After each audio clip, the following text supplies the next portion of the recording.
Nos encontramos en el Palacio de Cibeles. Justamente este palacio fue diseñado y construido por Antonio Palacios y Joaquín Otamendi para que posara la sede de correos y telégrafos. Esto rondaba el año 1906.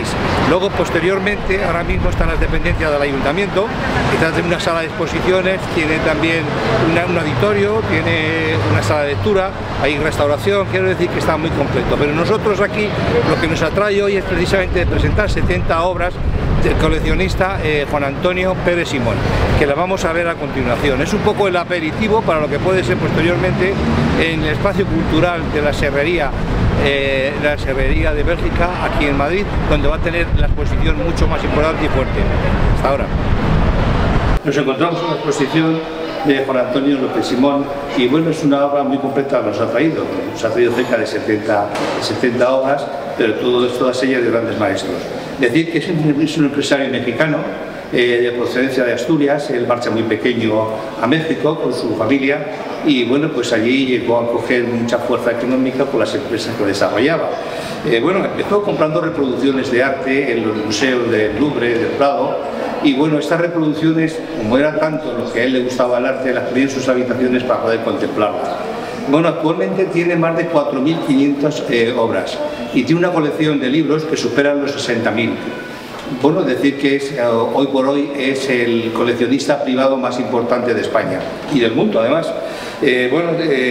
Ha comentado a sus 63 años que será la cumbre de su vida, la exposición esta y lo que viene a continuación, que parece precisamente en el espacio cultural de la Serrería de Bélgica, aquí en Madrid.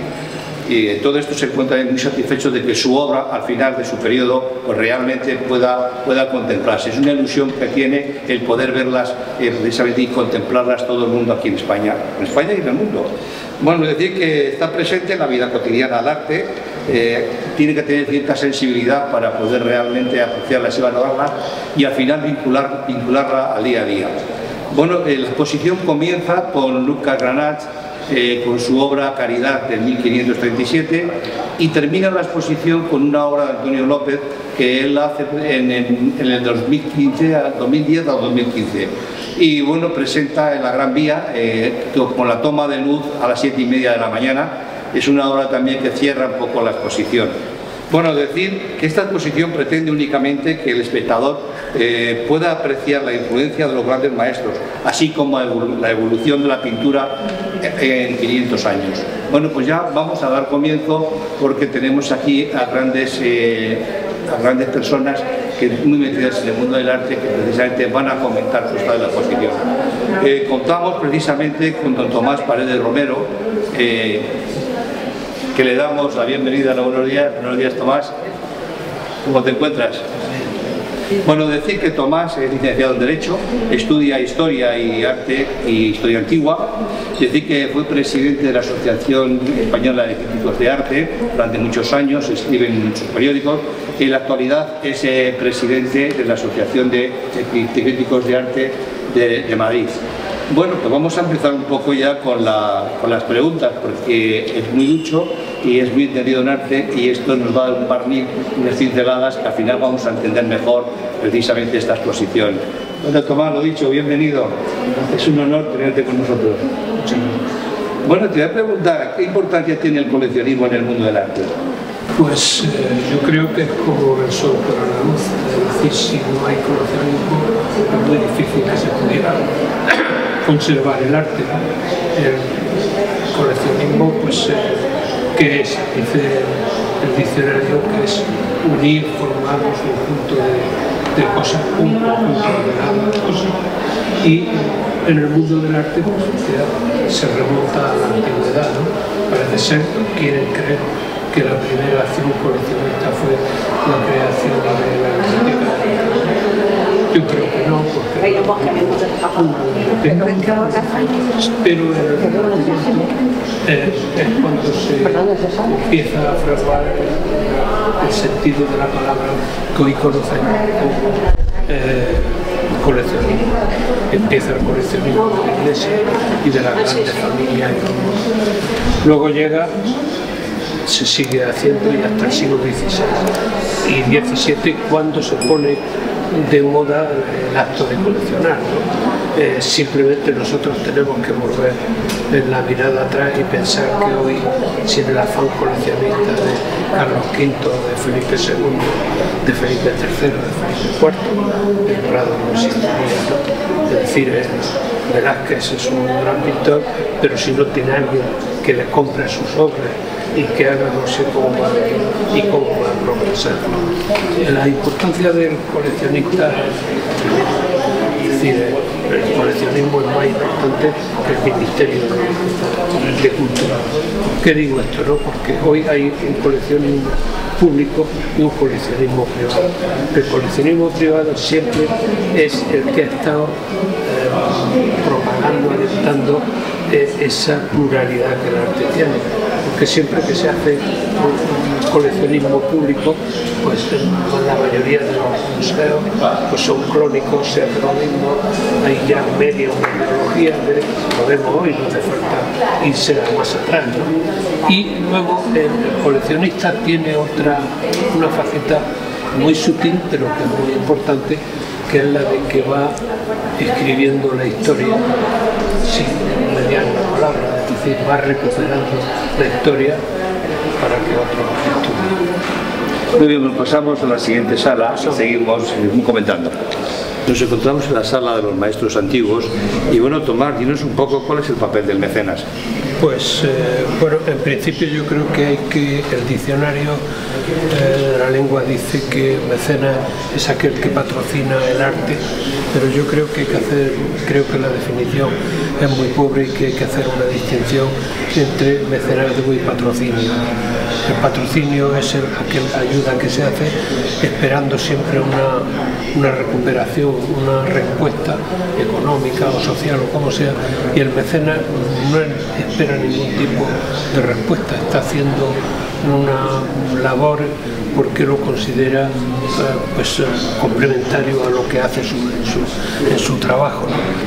La palabra mecenas evidentemente viene de Cayo Mecenas, el amigo y el compañero de Augusto, que se dedicó, pertenecía a la nobleza, pero se dedicó sobre todo a alentar el arte, mantuvo siempre a Horacio, mantuvo a Virgilio, y decía, ¿cómo lo rentabiliza?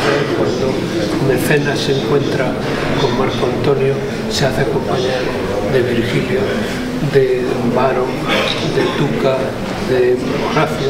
Claro, Marco Antonio se quedó impresionado, ¿no? Es como si alguien hoy, un presidente, va a ver a otro y en vez de acompañarse de 4 burócratas, se acompaña de 4 artistas famosos en el mundo, ¿no? Pues esa es la idea. Mecenas es el que está haciendo una labor, sobre todo pasan los grandes empresarios que han hecho, son personas generalmente muy inteligentes, que a partir de una idea generan una riqueza, generan puestas de trabajo y demás, entonces luego pues tienen ese complemento de participar en el desarrollo sociocultural de su momento.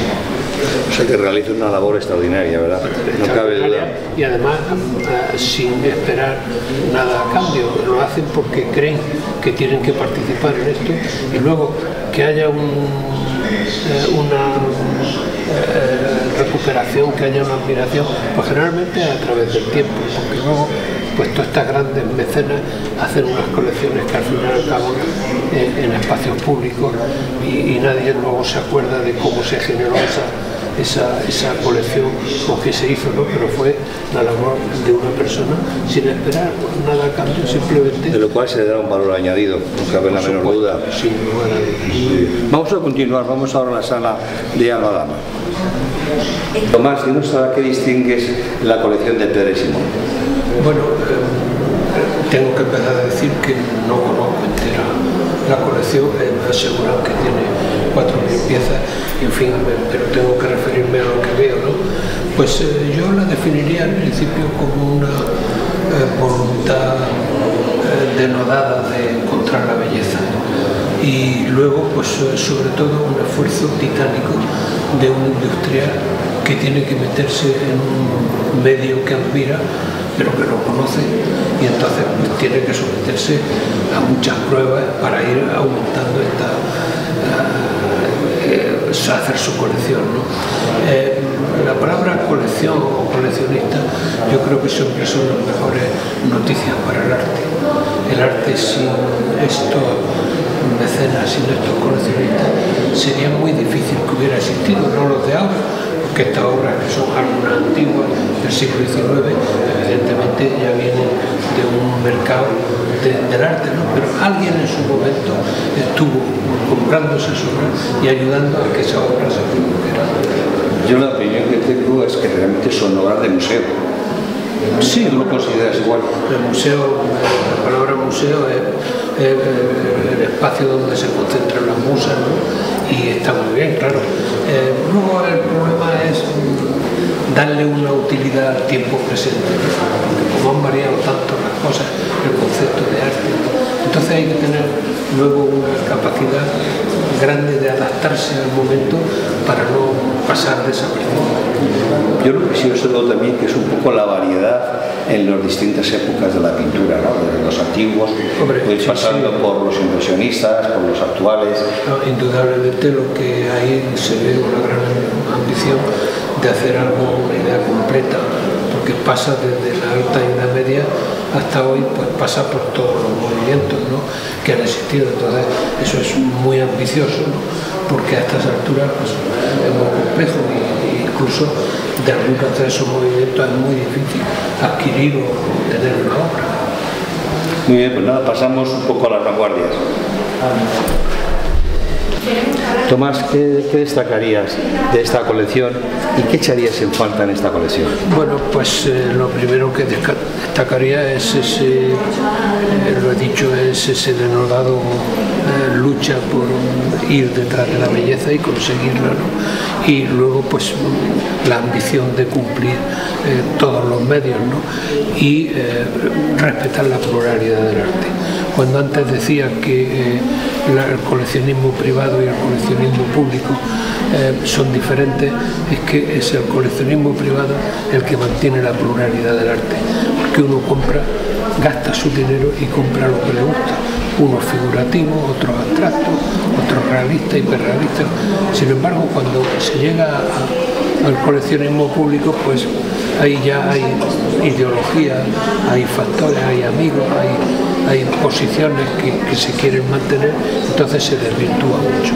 Y este pues es un perfecto ejemplo de coleccionismo privado que ha ido comprando lo que le gusta y posiblemente lo que ha podido, ¿no? Porque a esta altura es muy difícil que en algunos autores haya obras fundamentales fuera de los grandes museos. ¿Qué echo de menos? Pues, por ejemplo, pues he echado de menos en esta colección, no sé si lo tiene, pero en esta exposición pues un gran Luis Fernández, un gran Orlando Pelayo, un gran Antonio Suárez, que es el único miembro de Asturias que hay en el grupo El Paso. ¿Y por qué digo esto? Yo no soy nacionalista en absoluto, nada, pero el arte sí es nacionalista. Y un señor que viene de Asturias, pues hacer estos guiños a donde ha nacido yo creo que sería muy conveniente, si es que no lo tienen, porque claro, estamos hablando de una exposición de 70 piezas y si dicen que tienen 4.000, pues posiblemente lo tengan. Pueda tenerlos, efectivamente. Pues muy, vamos a continuar ya con la última sala, con Tomás. Tomás, ¿qué aportaría cuando esté la colección completa aquí o parte de la colección en la Serrería? ¿Qué aportaría a Madrid? Hombre, pues yo creo que es una pregunta capital porque hay que tener en cuenta dónde se ubican las piezas, ¿no? Y la Serrería Belga está haciendo es un ángulo del triángulo que forman el Thyssen y el Prado. Y entonces pues es una operación muy complicada, pero tanto para el ayuntamiento como para la colección Pérez Simón, si lo saben hacer, pues aportará a Madrid otra forma de ver una ventana al arte, de ver otras piezas que no se ven en los otros dos grandes museos. Si lo hacen mal, pues pienso que va a ser un ridículo para el ayuntamiento y una debilitación para la la colección, ¿no? ¿Por qué digo esto? Porque hay que tener muy en cuenta dónde está. Claro, si uno conoce Madrid, ve la Serrería Belga está detrás de la Caixa, de Caixa Forum, y entonces los dos ángulos otros dos ángulos son el Thyssen. No puede ir a competir con el Thyssen ni a competir con el Prado. O sea, es algo que no deberían intentar porque sería un fracaso absoluto. Tienen que ir a poner algo que les califique y que les cualifique, ¿no?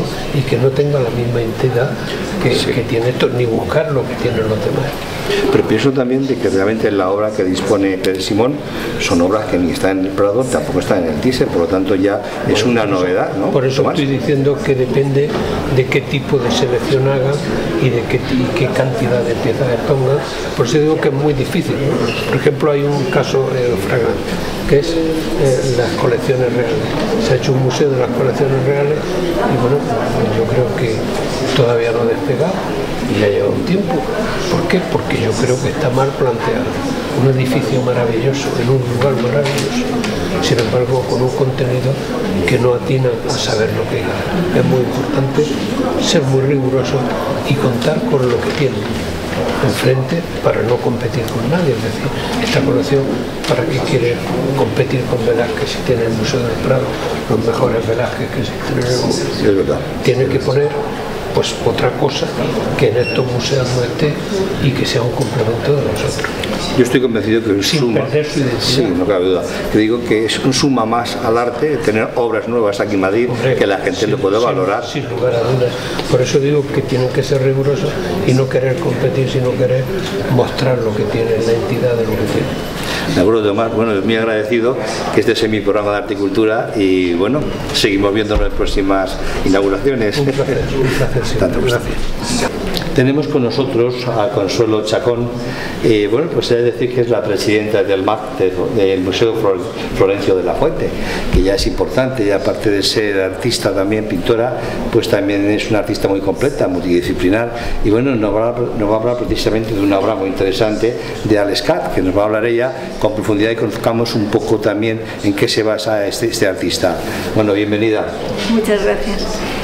Bueno, he elegido esta obra para comentarla. Lescat, yo creo que es un artista muy controvertido, es un referente del arte contemporáneo americano.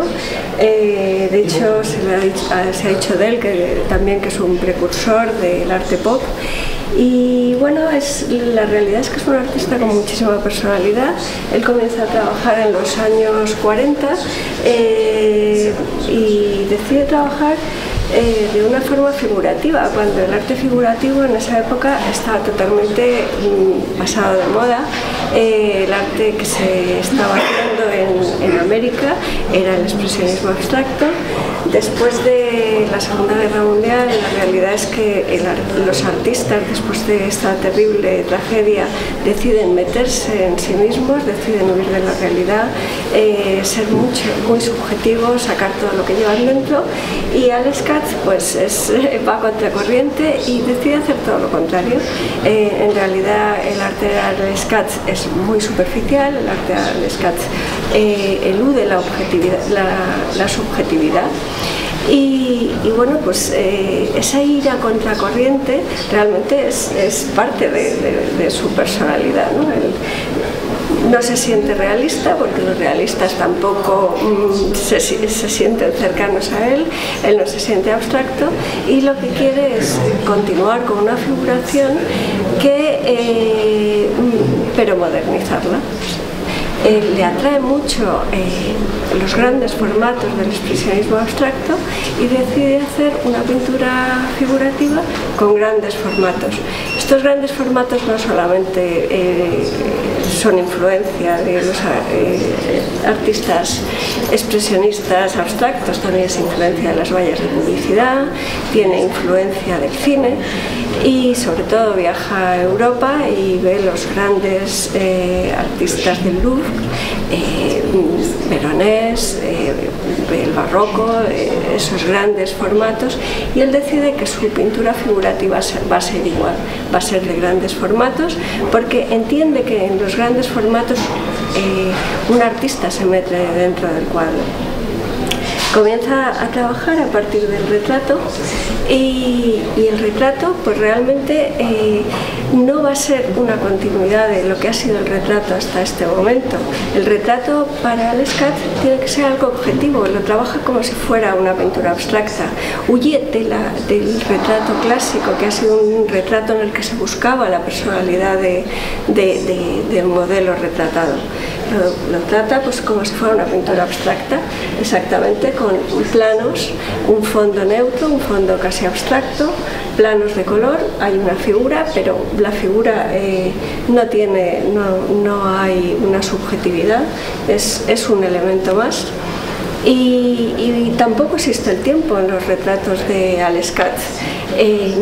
Huye de la narración, no quiere narración porque él está muy influenciado por San Agustín, y San Agustín dice que cuando estamos hablando del tiempo presente ya es pasado. Entonces él en su pintura también quiere un presente inmediato. Le es casi imposible encontrarlo. Evidentemente, si hay una narración no va a haber un presente inmediato. Y bueno, pues piensa que solamente puede haberlo si en el jazz, que es ir improvisando continuamente, hay un presente inmediato. Entonces por eso él huye de la narrativa, quiere escaparse de esta narración. Le debe todo en realidad a Lescat al mundo de la publicidad. Los encuadres de Lescat, el que una cara sea prácticamente todo el cuadro, le debe a los anuncios. En realidad, fijaros que, por ejemplo, aquí en Margarita Sonríe solamente le faltan las letras, ¿no? O sea, parece un anuncio publicitario. Le debe mucho a los fotógrafos de la época de Vogue, a Irving Penn, a Richard Avedon, por ejemplo. Aquí en Margarita Sonríe, pues curiosamente incorpora un gesto, pero incorporar un gesto no quiere decir que incorpore la personalidad de la modelo. El año anterior había hecho, en esta Margarita Sonríe, que es de 1994, el año anterior había hecho una serie completa de 11 mujeres que sonreían y tampoco está la personalidad de ninguna de las mujeres, ¿no? Es curioso, pero al intentar escapar de toda subjetividad, su objetividad en realidad se está convirtiendo en una manera de describir la sociedad americana. O sea, él en realidad lo que está haciendo son iconos, igual que hizo Warhol con la sopa Campbell.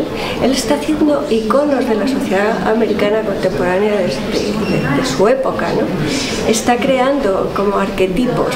Ninguno tiene personalidad, pero todos son arquetipos, y habla de una sociedad muy superficial. Habla de belleza, pero habla de una sociedad muy superficial. Habla de la apariencia de las cosas. Y es que en realidad también hay una crítica, porque la sociedad es muy superficial y la sociedad solamente busca la apariencia, ¿no? Se le ha criticado por esto, pero yo creo que en realidad un artista refleja la sociedad en la que vive, y creo que él estaba reflejando la sociedad en la que estaba viviendo. Bueno, muchas gracias, Consuelo, bienvenida a mi programa, y bueno, felicitarte por la exposición que has hecho. Muchas gracias. Hoy tenemos la suerte de contar con Pedro Fuentes Pozo. Bueno, él es un humanista y a su vez es artista multidisciplinar. Digo que es una suerte porque es una persona muy entendida en arte. Yo lo he escuchado en varios programas y la verdad que nos deja un poco con la boca abierta. Parece el Espasacalpe, pero en directo. Y bueno, eso dice mucho que decir. Vamos a empezar con una obra que nos va a hablar, que es la de William Turner. Te cedo la palabra, bienvenido. Bueno, encantado de estar aquí con vosotros otra vez. Pues he elegido esta obra fundamentalmente porque es una obra que produce un encuentro con el espíritu del coleccionista. Esta obra de Turner, que es del año 1817, se liga muy bien con la transformación que empieza a sufrir el siglo XIX desde el punto de vista plástico. Es decir, se va desligando de aspectos formales de la representación para ir avanzando hacia la interpretación. Esta acuarela de 1817 de Turner corresponde a un periodo muy característico. Es un periodo en el que el propio autor ya forma parte de la Royal Academy of Arts de Londres, es un autor que ya tiene su propia galería en Londres y que ya pensando en darle un carácter de cuerpo crítico a toda su obra, al conjunto de su obra, pues construye el Liber Stadiorum unos años antes. Por lo tanto, es una obra que sirve de punto bisagra para las próximas acuarelas que Turner va a realizar, donde se va a ir desproveyendo de elementos formales, va a ir hacia la abstracción, y es esa última década que después podemos observar. En la acuarela de referencia, 1817, corresponde a una de esos viajes que Turner realiza en Renania. Es una vista de Colonia, el Rin en Colonia, y es un punto de encuentro del autor con algo que le interesaba mucho, y era desprenderse de aspectos objetivos para ir entrando en aspectos mucho más subjetivos. Por eso las transparencias, aunque mantiene todavía la figuración, las transparencias ya nos van evocando un desprendimiento de formas, sobre todo manteniendo el espíritu de la luz. Turner también adquiere aquí un carácter de documentalista, que él ya tenía muy trabajado desde los inicios, porque ya con Laurel Jean tenemos que recordar que Laurel Jean intenta trabajar con Turner para construirlo como un gran grafista documentalista en toda la exploración que hizo el propio imperio en la traída de los mármoles de Grecia. Por lo tanto, la acuarela recoge unos aspectos muy concretos de un autor que está marcando un inicio del siglo XIX, pleno romanticismo, en 1817, y que se está yendo hacia la evolución de una pintura que a lo largo del siglo XIX va a evolucionar, y que ahora después podremos ver con la amplitud de dos obras más del propio siglo XIX cómo va transgrediendo ese concepto. ¿Qué le interesa al coleccionista probablemente con esta pieza? Bueno, primero por la propia belleza de la pieza, el propio sentido estético que tiene la pieza, pero desde el punto de vista ético la pieza está en un punto de evolución. Tenemos que pensar que 10 años después ya tenemos el daguerrotipo de Daguerre, con el cual el mundo de la fotografía empieza a entrar con fortaleza en el mundo de la imagen visual, y eso hace que autores, en la medida de lo posible, se vayan desligando. El caso de Turner es un caso muy especial porque él consigue en los próximos 15 años desligarse de esas formas y llegar a todo este mundo de transparencias, pero ya de una manera mucho más abstracta. En este sentido recoge el sentido de Goya, del último Goya, en El perro de Goya, y nos lleva a recuperar después ese sentido de la abstracción de la década de los años 1840. Por lo tanto, un transgresor en ese sentido, y además requiere y agudiza muy bien el espíritu de este coleccionista, que es intentar tener obras que de alguna manera emocionen al espectador.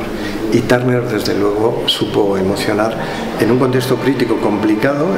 Era el año 1817, donde la academia todavía tenía mucho peso. Él tenía la influencia de unos años atrás de cierta negativa de Joshua Reynolds, que fue presidente de la Royal Academy of Arts, y por lo tanto él se encuentra en este momento con la libertad, ya en este momento que ya tiene pues 35 años aproximadamente, en ese momento en el que ya puede hacer un poco el trabajo que a él le satisface como documentalista y después como explorador de esas formas a través fundamentalmente de la luz, que es algo que recoge de Claudio de Lorena, del cual se inspira sobre todo para construir el Liber Stadiorum, que es un compendium de 100 grabados que se quedaron en 70 a la manera del Liber Veritatis que construye Claudio de Lorena 50 años antes. Muy bien, lo que sí es verdad, y es que Turner está considerado como uno de los acuarelistas.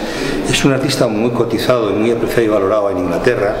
De hecho, raro es el museo o el coleccionista que no dispone de una obra de Turner. Merece la pena tenerla porque la transparencia que consigue en la acuarela, con la técnica del agua, es único.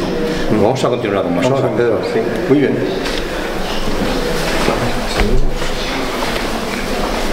¿Quién no conoce a Van Gogh? Van Gogh es conocido mundialmente, en todos los museos están valorando mucho las obras y difícil de conseguir. Pero de todo esto, ¿por qué es tan importante Van Gogh? Lo va a hablar Pedro Fuente. Pedro, ¿qué nos dices de Van Gogh? Bueno, Van Gogh es muy conocido ahora, pero Van Gogh ya sabemos un poco cuál fue su biografía y hay una realidad. A partir de los años 30 la obra de Van Gogh se empieza a mover desde un punto de vista familiar y bueno, y efectivamente, como tú bien dices, ¿quién no tiene ahora, qué coleccionista no tiene un Van Gogh? Este es un Van Gogh muy curioso. Es un Van Gogh de pequeño formato, pertenece a toda esa etapa de un Vincent Van Gogh que está de alguna manera formándose, porque Van Gogh fue un pintor muy tardío, comenzó muy tarde y además tuvo una vida muy breve, muere a los 37 años, y esto hace que realmente en 10 años de su vida condensa prácticamente pues los 1400 dibujos que tiene, en fin, la cantidad, más de 600 cuadros, todo esto condensa en un periodo muy breve, como digo, y lo que hace es que él se ciña a argumentos muy concretos y a aspectos formales de la pintura que hereda de su primo Mauve en la primera etapa y que después pretende recuperar a través del contacto de su propio hermano Theo con otros artistas y galeristas. Es una obra peculiar porque corresponde desde un punto de vista del color, es ese momento oscuro de Van Gogh. Casi siempre mantuvo un tono oscuro, incluso cuando sus colores eran muy claros, estaban llenos de cierto dramatismo a través del color. Un poco una derivación casi a lo que después podría ser un poco el fauvismo, ¿no?, en ese tratamiento del color. Pero esta obra recoge un aspecto fundamental. Vincent Van Gogh está intentando encontrar su camino, ha pasado por las minas en la Voragine en Bélgica, no ha encontrado ese espacio, está bocetando de manera muy rápida, construye unos dibujos que en algún momento son flojos, tienen un equilibrio que es muy cuestionable, pero va evolucionando en ese momento, en ese tiempo. Y lo que sucede es que, bueno, pues va encontrando sus propios modelos que tienen mucho que ver con la psicología del pintor. Este cuadro es un cuadro enormemente psicológico de Vincent Van Gogh. Revela dos cuestiones: un contexto crítico muy concreto, es el dolor del hombre, el sufrimiento del hombre. Además tiene mucho que ver con un concepto que él transcribió mucho en sus cartas a su hermano Theo y algunos artistas del momento, como es la dignidad del hombre a través del trabajo. Él, en esa búsqueda espiritual, podríamos decir, a través de sus escritos y de su obra, intenta encontrar un camino que le resulta difícil y que solo lo puede expresar a través de los más pobres, del sentimiento trágico de la existencia de alguna manera, y evidentemente a través de este color. ¿Qué le interesaba mucho? Bueno, le interesaba mucho plasmar el momento cotidiano, el momento de esos agricultores que conoce.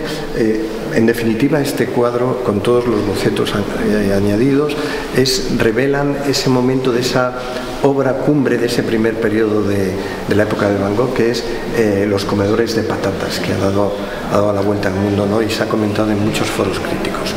Esos comedores de patatas que están reflejando un expresionismo que probablemente debería de venir después. Tenemos que recordar que Vincent Van Gogh muere en 1890. En 1890 es un punto de bisagra también, en el que a partir de ahí empieza el arte, podemos decir, el arte contemporáneo y todas las grandes vanguardias, porque hay vanguardias que ya se han roto. Van Gogh pertenece a lo que podríamos denominar el post-impresionismo, en torno ya al año 1890, cuando fallece, muy coetáneo con el mundo de Paul Gauguin, el cual fue en un momento de su vida un gran amigo y un gran colaborador del concepto, desde el punto de vista intelectual de la pintura y desde el punto de vista del tratamiento del color. Y Vincent Van Gogh, en ese momento, pues está retratando realmente la sociedad de su tiempo dentro de un estamento muy concreto. Fijaros que su hermano Theo pues pertenecía a una media burguesía, donde era marchante de arte, coleccionista de alguna manera. No consiguió vender nada más que un cuadro de su hermano Vincent, pero sabía y siempre tuvo la intuición de que en la obra de Vincent Van Gogh había algo muy especial. Eso muy especial es esa luz, ese contraluz que está colocando y dándole ese aspecto más trascendente a la obra, porque está fundiendo el concepto de la luz, el concepto psicológico de la esperanza, de la dignidad, ese concepto estoico de que, bueno, es lo que toca en ese momento, y eso era algo muy interesante para él. Desde el punto de vista argumental, equilibra el momento también, a través del mundo del color.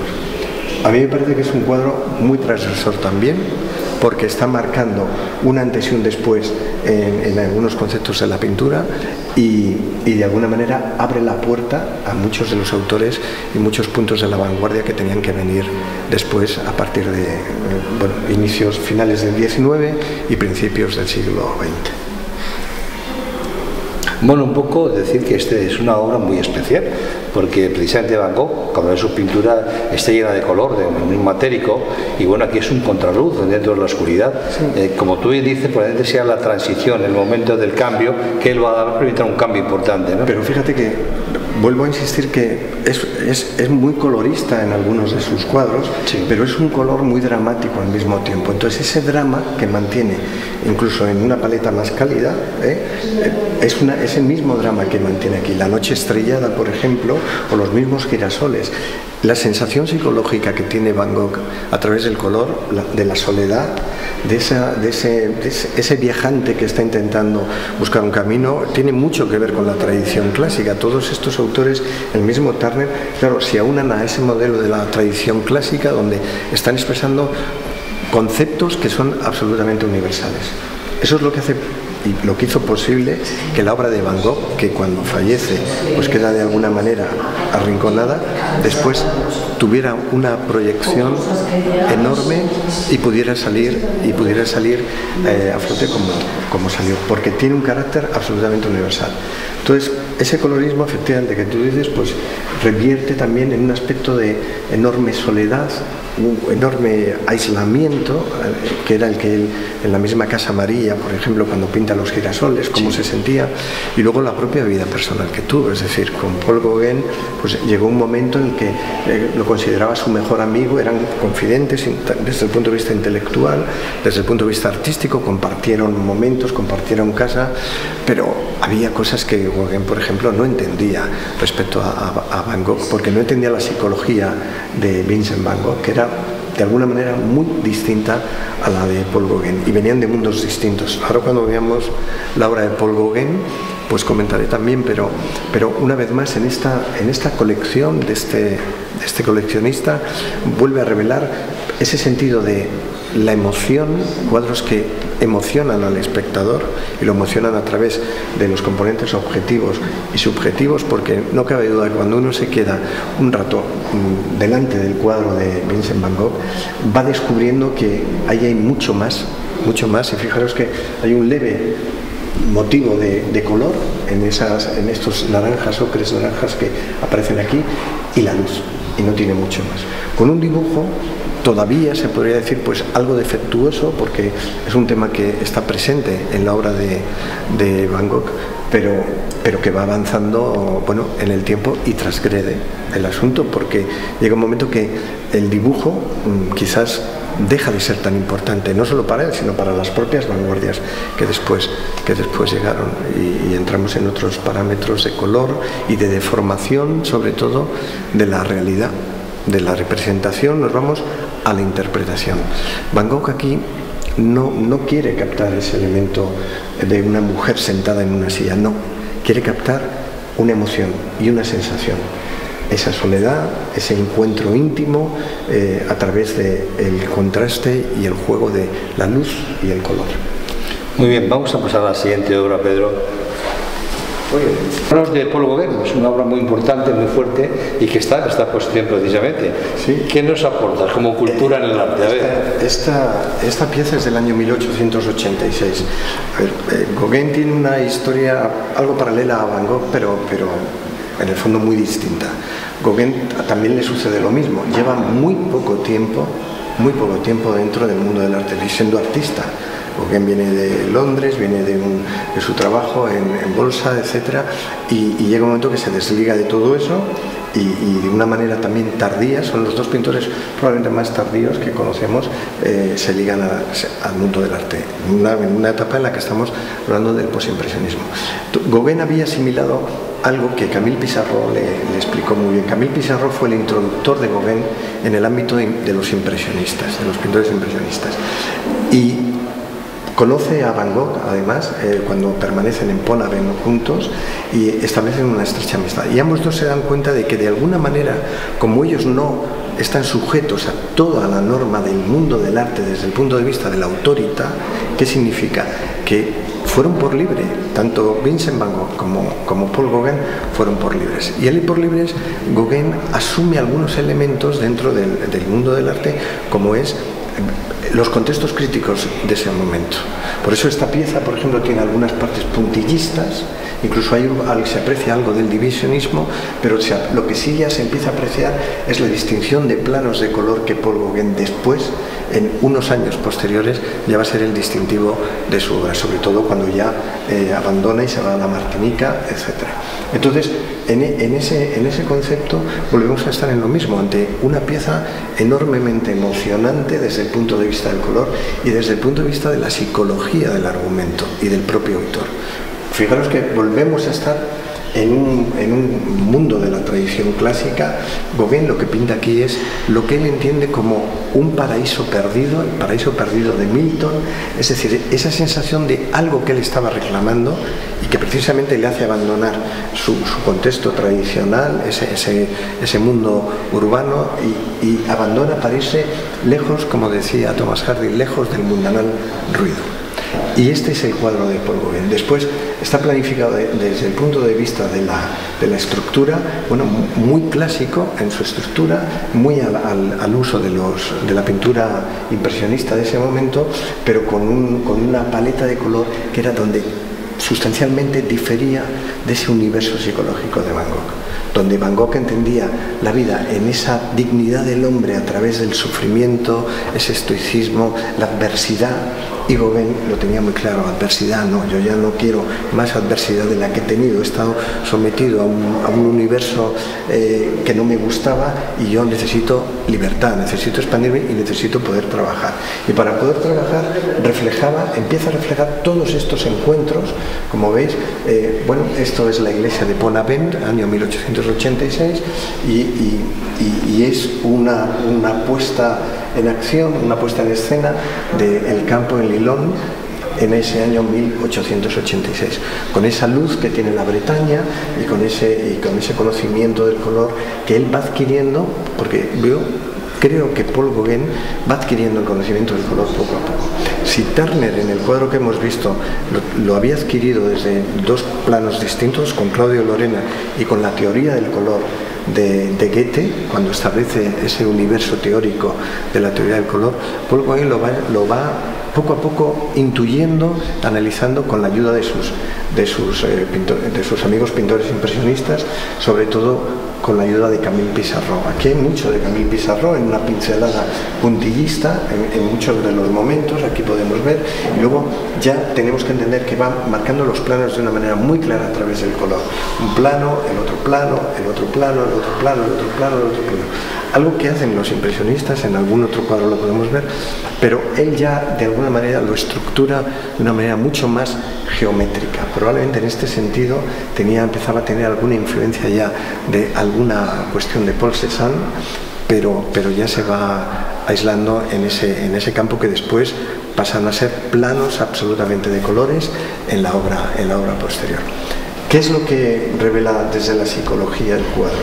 Bueno, revela una gran trascendencia de ese universo de libertad que tenía el mundo rural para Paul Gauguin, y luego ese establecimiento del color usado con toda la libertad que él entendía y que creía, y probablemente a veces se equivocaba desde las pautas más ortodoxas y del academicismo del uso del color.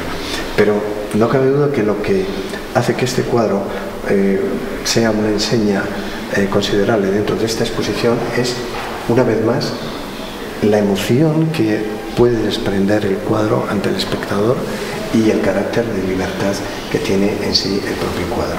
Luego, todas las perspectivas, todo el uso de las perspectivas que utiliza, bueno, pues son los recursos que él va aprendiendo poco a poco, porque, como digo, tanto Vincent Van Gogh como Paul Gauguin se incorporan de alguna manera de forma tardía al universo del arte y al propio aprendizaje académico del arte, porque ya estamos en 1886, pero de alguna manera todavía pesa. En Inglaterra, después de la evolución que hace Turner a partir del año 1840, llegan los prerrafaelitas y inundan el mundo otra vez un poco con ese rigor del dibujo, esa vuelta a una realidad mucho más objetiva desde el campo formal de la pintura, y hace que algunos se vuelven a meter dentro de un poco del camino académico, pero otros de alguna forma se liberan absolutamente.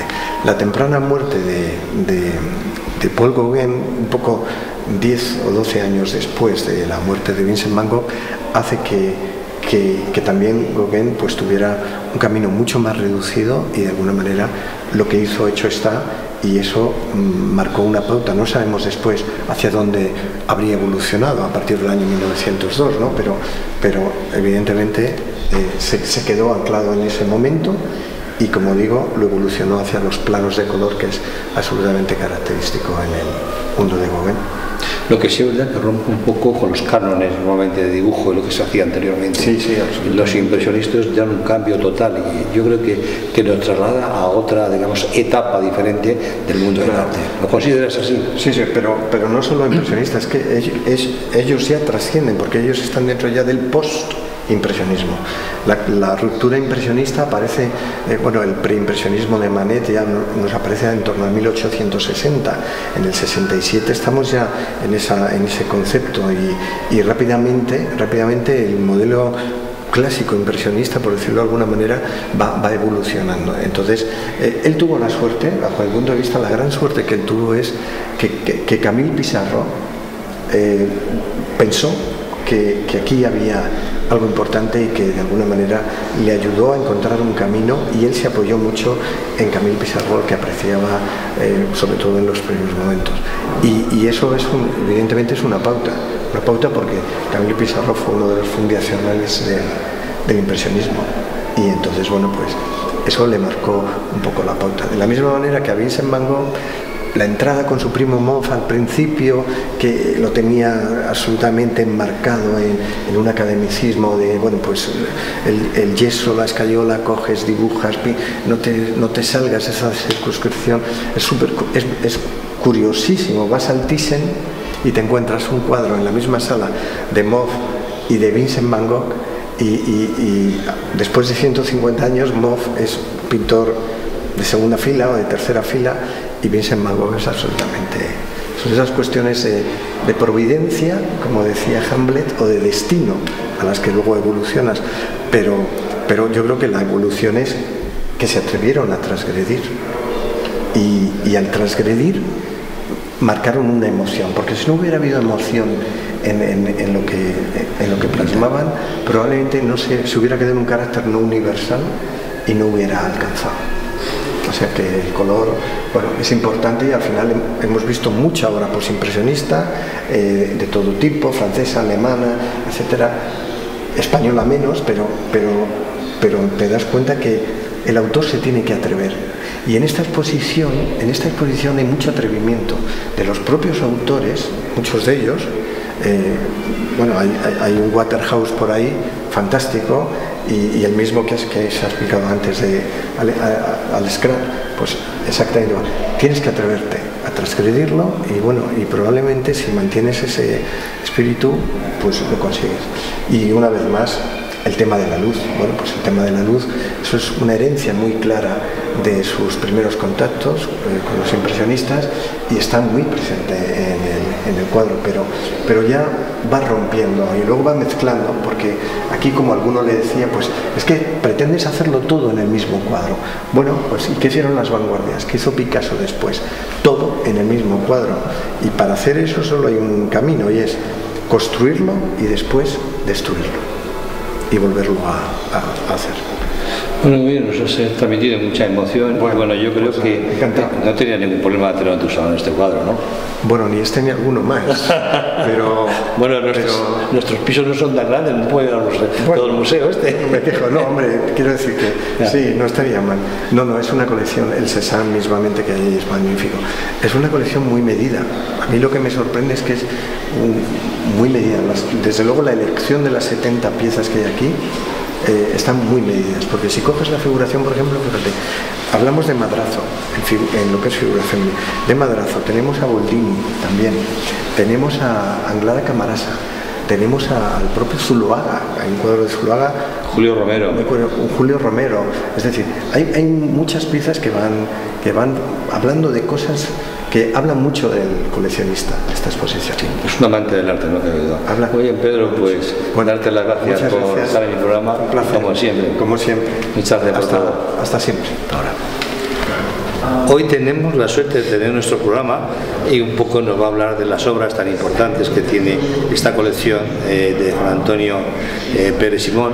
Y bueno, pues tenemos a Dao, que es un gran pintor, lleva pintando muchos años, ha expuesto la Málgoro, bueno, no vamos a decir su currículum que es larguísimo, ¿no? Pero tenemos la suerte de tenerlo con nosotros porque él nos va a empapar de dos obras.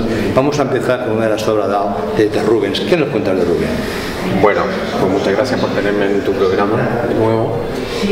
Sí, mira, la verdad es que esta colección tiene como elemento nuclear dos cuadros que son espectaculares, que explican en profundidad además toda la pintura clásica, que es este Rubens y el otro Van Dyck que vamos a ver luego, que fue Anton van Dyck, el discípulo de Rubens.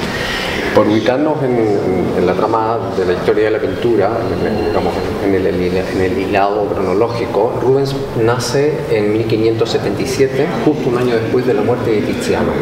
¿Vale? Nace en Amberes y lo que podemos destacar, después de estar con un par de profesores en los Países Bajos, él tiene un viaje a Italia con 23 años, en el año 1600. Con Vincenzo Gonzaga de la corte de Mantua, con quien se relaciona y recorre toda Italia haciendo copias para esta colección, para la colección de este principado y también a título personal. Y bueno, se empapa de toda la idea de grandiosidad clásica que tiene el arte italiano renacentista, por un lado. Lo vamos a ver, por ejemplo, en la espectacularidad de la volumetría, de la concepción volumétrica de la escultura de Miguel Ángel, que vamos a ver luego que toda la anatomía humana que trabaja Rubens intenta siempre potenciar en términos de tridimensionalidad. Y por otro lado, y tal vez más importante en mi opinión, es lo que él comprende de la técnica clásica de la pintura, porque la sube de nivel. Él conoce esto a través de la escuela veneciana, Tiziano, Tintoretto, etc. Y tenía una particular sensibilidad para tratar el material de manera muy práctica, muy efectiva, ¿sí? A la hora de pintar. Entonces, Rubens viaja en el año 1600 a Italia y regresa a Amberes en 1608. Entonces, a Amberes y Bruselas, la corte de los archiduques, ¿no? Alberto de Austria y Isabel y Clara Eugenia.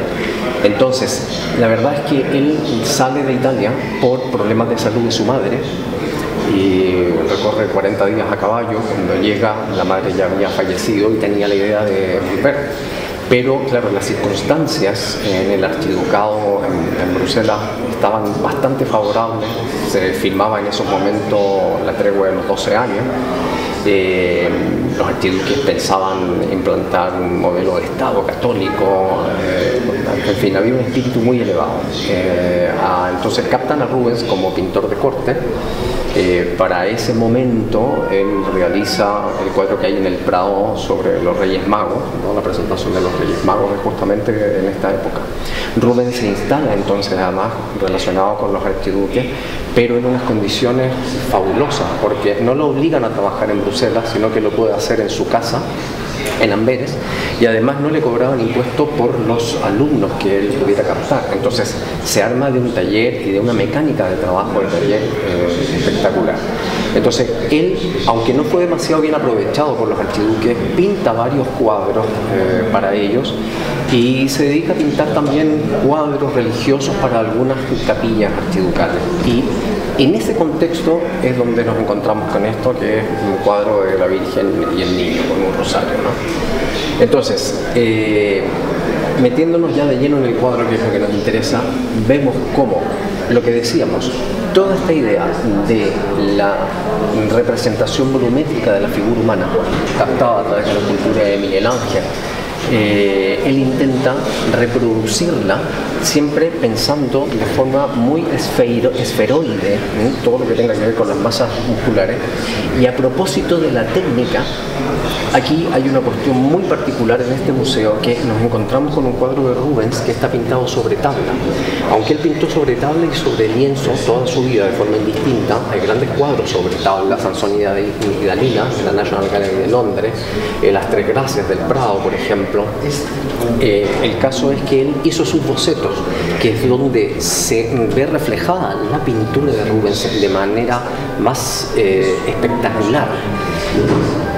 Es básicamente la misma técnica que vemos acá. Entonces, la idea es que la pintura clásica se hace a través de estratos pictóricos. Podemos pensar en una suerte de vidrios puestos uno detrás de otro, donde cada vidrio tiene algunas manchas y pinceladas, y todos juntos, en conjunto, en una única visión, diríamos, de túnel, como estamos viendo este cuadro, vemos de forma óptica, o sea, en nuestra cabeza, muchas de las cosas que están puestas aquí, pero justamente a través de esta idea de capa superpuesta con un grado variable de translucidez o transparencia.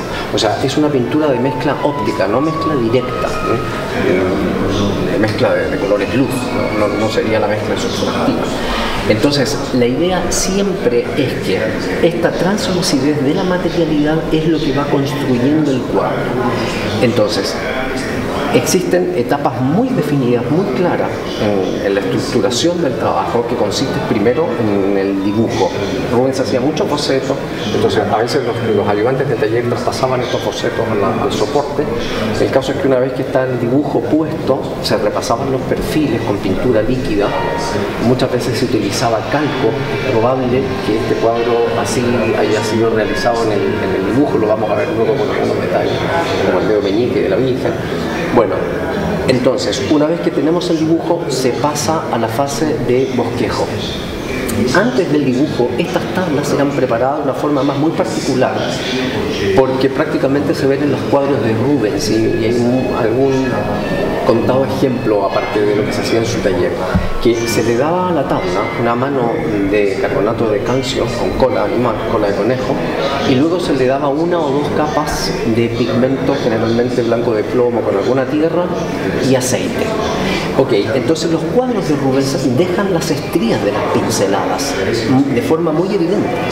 Entonces, esta técnica, que es tan prodigiosa a propósito de su economía de medios y de la inteligencia en la construcción del cuadro, poniendo solo lo necesario para poder ver en último término la imagen completa, nos deja ver todas las capas de pintura. Entonces vamos a poder ver aquí, por ejemplo, cómo estas estrías de las que estoy hablando en la preparación se observan en esta parte donde está vivo el fondo, la imprimación.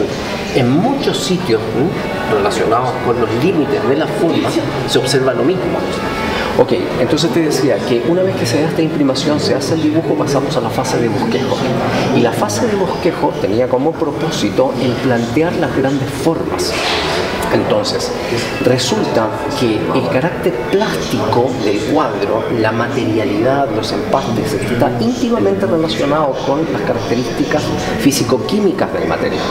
Es sabido que el blanco, en este caso se usaba blanco de plomo, es el pigmento que se hace más transparente con el paso del tiempo, de forma tal que en las zonas iluminadas había que aplicarlo de manera compactada.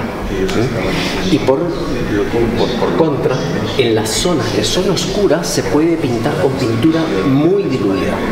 Entonces, todas las inflexiones, digamos, de gestualidad que existe en el cuadro, todo el abanico de posibilidades a propósito de lo matérico, quedan planteadas ya en esta fase de bosquejo a la que nos estamos refiriendo, donde en realidad se pintaba el volumen de las figuras en un color que no es el color final, como puede ser el rosa de la piel del niño, sino que en un color muy insaturado, que aquí nos da la sensación de ser verdoso, que es este gris que aparece por todo el cuerpo del niño, por el cuello de la Virgen, por la cara de la Virgen. Es la famosa idea del verdacho en la pintura renacentista, o el proplasma que tenía la pintura bizantina. Entonces, ¿qué sucede? Que esto se construye configurando los grandes volúmenes en términos de luminosidad y luego a través de películas translúcidas se va maquillando aquel bosquejo inicial. Entonces, es muy interesante, por ejemplo, este gris del que hablábamos recién, que además es tan evidente en el cuerpo del niño. Y esto tiene directa relación con la teoría del color que ellos manejaban en ese momento. Ellos no tenían las nociones cromáticas que va a tener, por ejemplo, el impresionismo que explicaba Pedro recién, porque estas son ideas que se basan en el libro de la obra de óptica de Newton, que se publica en 1304 y es después divulgada a la cultura popular por otros como Francesco Algarotti en 1737 y otros.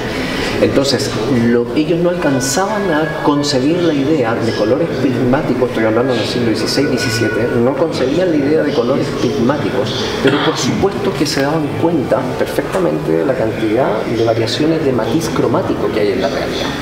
Entonces hacían una especie de formulismo donde interpretaban lo que sería la temperatura de color o las calidades de matices, de manera tal que, así como el impresionismo trabaja al aire libre bajo la luz del sol, que es cálida, y por lo tanto representa todas las sombras con matices fríos, porque las sombras son del color opuesto complementario a la luz que produce la sombra, en esta época hacían lo mismo pero al revés, vale decir, estas figuras solían pintarse dentro de un estudio. El estudio lo que recibía era la luz de la ventana, que es una luz azulada porque viene del cielo, ¿no? Entonces nos pintamos con la luz del sol, es bastante molesta y cambia cada 15 minutos de posición. Entonces, en función de esto, ellos pintaban todas las sombras cálidas a través de los impresionistas y las luces frías. Entonces desarrollaron un sistema de interpretación cromático que era aplicado en la mayoría de las veces, de manera que tenían la zona más oscura del cuadro cálida, tenemos la luz y la sombra, en la zona de sombra tenemos la sombra más oscura que es cálida y la parte iluminada de la sombra del lado oscuro es frío, donde permanece este gris que vemos. Y de la misma manera hacia la luz tenemos la parte oscura de este medio tono que es cálido y los puntos de luminosidad que son fríos. Entonces, bajo este esquema de color, ellos pintaban el resto del cuadro. De manera que, y resumiendo, estructuraban en el bosquejo todo lo que son las diferencias, tanto de textura del cuadro como de luces, y luego básicamente lo maquillaban. Y esto se ve perfectamente en el retrato. Los pómulos de la mujer, que representa a la Virgen, básicamente están pintados con transparencias, en los mofletes, en el niño completo. Entonces se observa, a donde por ejemplo la sombra de video apunta, se observa este gris de la infrapintura, que está muy bien hablar de infrapintura porque nos sitúa en la idea de una pintura que bajo de la otra. Entonces, sobre esta pintura de superficie, que son estos colores cálidos, tenemos este gris que sería como estuvo pintado el niño antes de estar vestido con este cromatismo. Entonces al inicio teníamos el niño pintado en gris o las figuras pintadas en grises con las luces máximas ya puestas y luego está todo envuelto en una serie de veladuras que tienen distintos grados de translucidez. Entonces aquí sí es interesante tomar el tema, porque esto Rubens lo hacía de manera muy prodigiosa. Los materiales tienen ciertas características reológicas, ¿no? La reología es el área de la física que estudia el comportamiento de los fluidos. Entonces, esto puede ser un poco lío, pero hay fluidos que tienen una textura final que depende de cómo han sido manipulados. Pongo el ejemplo de una masa de pan. Una masa de pan que dejas de un día para otro está básicamente rígida, pero en la medida que tú la manipulas, eso cambia la viscosidad.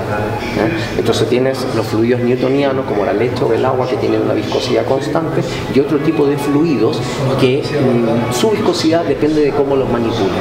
Entonces, los materiales que se utilizaban en esta época, básicamente el blanco de plomo, algunos cual se le agregaba calcita, te permitía una amplísima gama de densidades a la hora de aplicar la pintura, que además tenían distintos grados de translucidez. Entonces era toda una tecnología. Fíjate que en los museos se suele encontrar en los cuadros de esta época carbonato de calcio, que se le llama tiza a veces, o sulfato de calcio, y se tiende a pensar que los pintores utilizan esto por abaratar los costes, y no es exactamente así, excepto en la base, en el fondo, en lo que sería el aparejo, ¿no? Antes de dar la imprimación en la tela o en la tabla. Claro, ¿por qué? Porque las características del carbonato de calcio son tales que al mezclarse con aceite se hace translúcido, casi transparente a la hora de que tú también lo contaminas con algún pigmento concreto. Entonces eso te permite una cierta morbidez, una cierta untuosidad en la cremosidad de la pintura, que te facilita el realizar muchas transiciones de forma muy sutil. Entonces la tecnología que se utilizaba para pintar estos cuadros en esa época era muy compleja, bajo un sistema muy férreo, muy lógico, que al final lo hacía muy, entre comillas dicho esto, simple, ¿no? Entonces Rubens era muy sensible justamente a esta versatilidad reológica de los materiales, y en los cuadros de él, no en este exactamente, pero en los cuadros de él vamos a encontrar una enorme variedad de pinceladas, una enorme variedad de tipos de transparencia, de comportamientos plásticos de la pintura, a veces chorreados, a veces empastes, muy densos, muy opacos, y a veces muy densos y muy transparentes, en fin. Es una maravilla. Así que eso es lo que puedo... Nada más una pregunta. En aquella época ¿se solían poner veladuras en las obras o no? Claro, todo lo que te estoy contando es justamente un sistema de veladura. Todo lo que me escuchaste en relación a la idea de transparencia es lo que... Veladuras muy líquidos y lo van utilizando. No muy líquidos necesariamente, porque las densidades eran manejables. Entonces tú cuando tienes pintura líquida es muy correosa, como la acuarela, pero si de pronto necesitas una transparencia que sea más densa, más lenta a la hora de ser aplicada, utilizas otros medios. Entonces eran unos grandes tecnólogos en el sentido de improvisar o probar, experimentar, mejor dicho, con el uso de resinas que te hacían más densa la materialidad pictórica, el aceite, y trabajaban con aceite cocido. Y ellos también confeccionaban sus propios colores, con los pigmentos y las mezclas. En aquella época, ¿no? No es como ahora que tenemos la pomada que enseguida. No creas. En Venecia había emporios, en Florencia también. Leonardo, ya anterior a Rubens, mandaba a comprar a los jesuitas, a su ultramar y otras cosas. No, habían emporios de pintura, de materiales de pintura de nacimiento. Estamos dentro de la sección de las obras antiguas de esta colección de Juan Antonio Pérez Simón. Aquí tenemos una obra, ¿verdad? Es parecido a la época que se pintaba antiguamente, son los físicos de las personas, ¿no? Este es de Ferdinand Boll, y bueno, es muy conocida por cómo saca la luz dentro de los rostros. Van Dyck, ya lo hemos visto anteriormente, que además nuestro compañero Dao ha hecho una descripción muy interesante de la obra. Es una obra muy bien realizada, que guarda perfectamente cómo consigue el volumen de la cara y la perfección en sí de la vestimenta que lleva. Una obra de mucha importancia es de Juan Pantoja de la Cruz. Este retrato es de Felipe II. Es su mejor época, es su mejor momento, desde los fondos, cómo trabaja las cortinas hasta toda la armadura que lleva, cómo saca los brillos y cómo dibuja lo que es perfección, luego pinta el dibujo que he realizado antes. Cualquiera reconocería esta obra en cualquier momento. Merece la pena también que esté en este museo. Giovanni Antonio Canaletto, en el cual pinta el Cervacio Ducal allí de Venecia, y de qué forma consigue plasmar la luz y a su vez también la casuística de todas las líneas geométricas que producen esta obra. Tenemos un teópolo que es muy conocido porque esta obra es de 1757 y es un estudio de cabeza de un hombre ya, digamos, maduro, un hombre ya a la vejez, y muy bien tratada, cómo consigue que a través de empastar las barbas y los pelos consigue tener un efecto de luminosidad bastante increíble, y cómo rodea el fondo. Bueno, este también estaba en Murillo y bueno, es San Juan Bautista. Este cuadro, por su tamaño, es impresionante y bueno, por la calidez, por la atmósfera que transmite. Bueno, es otra figura también de la época, de la parte antigua. Pero si nos vamos aquí atrás tenemos una obra magnífica que es la de Goya. La de Goya precisamente es doña María Teresa de Valladolid y Rozas. Seguimos aquí con reinos, que también es un retrato de María, condesa de Guadalajara. Bueno, también está muy bien tratado, aunque es más, tiene menos color, tienes, digamos que los tonos más grises, es más monótono en cuanto a colores, pero sí tiene una belleza extraordinaria de cómo consigue el efecto de la luz. Es una obra magnífica que es de Alexandre Cabanel, pintada en el 1867. Bueno, es una obra, como vemos, muy faraónica, un poco quiere imitar a las obras de Faraón de la época egipcia, y bueno, está muy conseguida, que si vemos por ejemplo las figuras son un poco, parecen maniquíes, ¿no? Magníficas. Tenemos Alfred Sisley, que bueno, esto es un paisaje muy típico de ellos. Estamos hablando de los impresionistas, donde trabajaban mucho el pigmento, mezclaban mucho, metían mucha materia, pero al final la luz la conseguían muy bien, y los colores, ¿no? Se ve, es una obra que está viva, ¿no? Que podemos reconocerla. Seguimos con otra obra magnífica que hemos hablado de ella hace un poco, que es la de Paul Gauguin. Igual, estamos en una época suya, en el 1886, donde describe este paisaje, ¿verdad?, de una escena del campo, que lo consigue en toda su composición. ¿Qué podemos decir de Claudio Monet?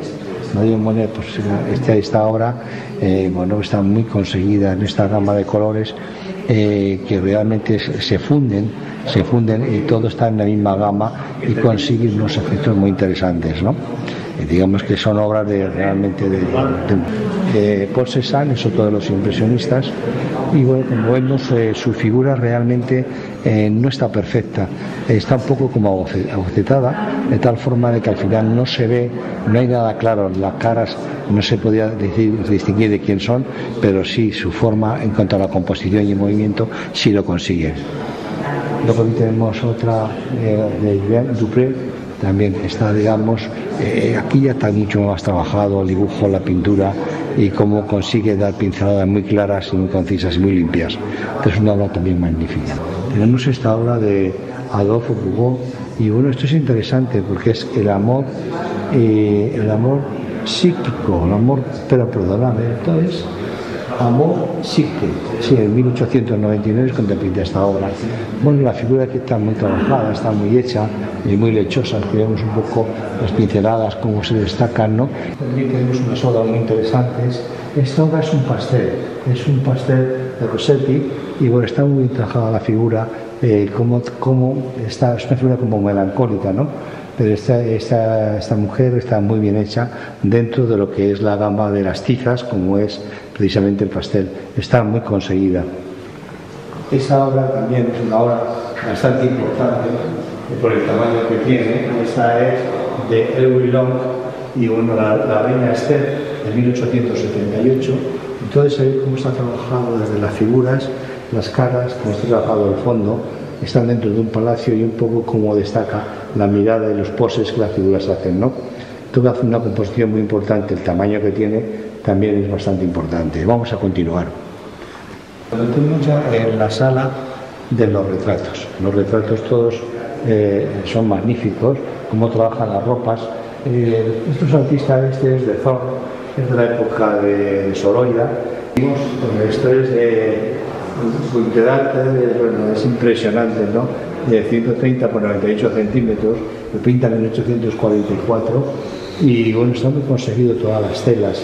Como ven las transparencias de la tela que cubre precisamente la ropa anterior, en los velos, en fin, la cara, la expresión, y bueno, es de una belleza extraordinaria. Vamos a seguir. Por aquí tenemos a Zuloaga, es un pintor que realmente nos deja en 1945. Si bien este retrato de la señora de Corcuera lo pinta en 1918, y bueno, pues el tamaño, por la composición que tiene, por ese vestido ondulado, con esas transparencias en las ropas, y luego esa expresión junto con el fondo, hace que tenga una gran belleza y un gran atractivo. Seguimos con este ya muy conocido, es Julio de Torres, que se decía pintor la mujer morena, y qué mejor forma de presentar a esta cordobesa, con esa expresión y la obra no puede ser más magnífica. Además, tiene una cosa muy curiosa, es que cuando la veamos vamos a identificar a Julio Romero de Torres, por esa cara, esa morena, esa atmósfera que él consigue, que también es único. Y bueno, tiene su sello, no cabe duda. Bueno, este es uno de los pintores, que es Boldini. Boldini es de la época de Sorolla italiano. Y entonces, bueno, aquí tenemos a una de las figuras, la bailarina española Anita de la Feria, y bueno, pues vemos el movimiento, está bailando, pero vemos una pose de movimiento, como así la cámara, para sentarse aquí en ese momento. Extraordinaria la luz que consigue y todo su conjunto. Seguimos. Esta es una mañana que verla a simple vista, todo el mundo diría que es un Sorolla. Lógicamente, este Sorolla, con esa luz, con las playas de Valencia, y cómo consigue, cómo transmite los colores de la luz que se refleja del cielo y de las aguas, hacen que sus vestimentas al final forman parte de todo el conjunto del paisaje. Es de extraordinario cómo consigue la luz. Sorolla está considerado como uno de los pintores de la luz, y nunca mejor dicho, así es, y aquí lo demuestra en su obra. Vamos a continuar. Aquí tenemos una obra de Salvador Dalí, la Ascensión de Cristo, la Piedad. Bueno, es muy propio de Madrid. Las cabezas siempre le ponen, digamos, como especie de esferas o especies de, como se llama, baladas también en sus obras, y destaca mucho, es muy personal la forma de trabajar el artista, ¿no? Bueno, este es Ferran Morell, es acróbata en el circo, y bueno, pues este tipo de obra que parece muy agujetada, pero lo que sí es, al final describe un poco el movimiento que quiere transmitir él, de una pose que se daba mucho en los circos ambulantes de la época.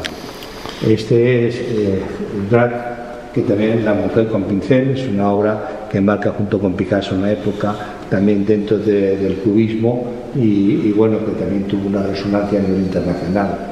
Y luego, que decir tiene de la obra de Picasso, que es Naturaleza muerta con paloma. Esta la pinta en 1919 y es una composición cubista. Picasso es, junto con Juan Gris y otro de la época, está considerado el mejor cubista del momento. Y bueno, es una obra que realmente se mataría en cualquier museo por tener una obra de Picasso. Seguimos un poco y nos metemos con Edward Munch, que bueno, pues este pintor, este es el Parque de los Estudiantes.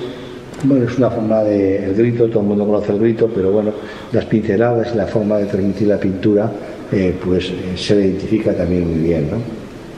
¿Qué más tenemos? Tenemos aquí también a otro pintor, Oscar Kokoschka. Y bueno, aparte su pintura es muy personal, porque es muy matérico, mete mucha materia, pero al final consigue sacar la fisonomía y la figura de una forma bastante acertada.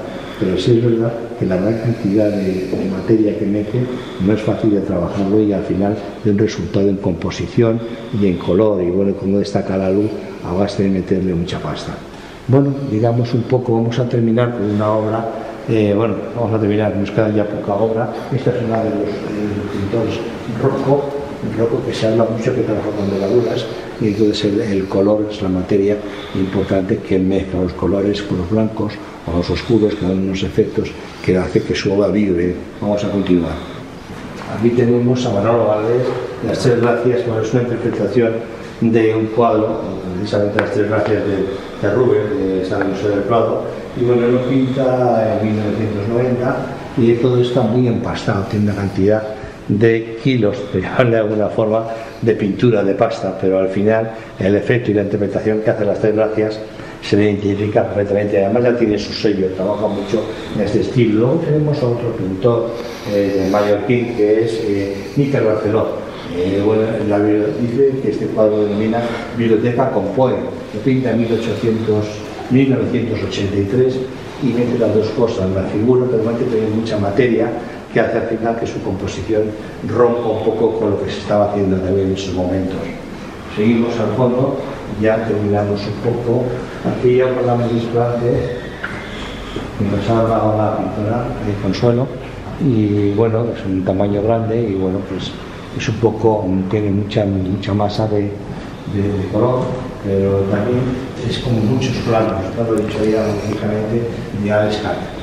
Y bueno, pues se distingue mucho, es un pintor que realmente ha cogido un arte extraordinario. Bueno, ya vamos a terminar un poco y así con la obra de Antonio López, el acento de yeso de Madrid. Y bueno, esa obra está pintada entre el Banco España, el edificio del Banco España y el Círculo de Bellas Artes. Y bueno, donde se ve perfectamente cómo está pintado, pero la luz que hay, él lo pinta, tiene de costumbre de asistir a una hora determinada en una época del año. Y la luz, como refleja la sombra de primer plano, luego con la luz que destaca que está hecho pintado a las 7:30 de la mañana, de lo cual, bueno, pues su pintura refleja mucho, sobre todo la Gran Vía, es uno de sus temas importantes, otros más paisajes y más vistas aéreas, pero no cabe duda que la Gran Vía, el 1 de agosto a las 7:30 horas.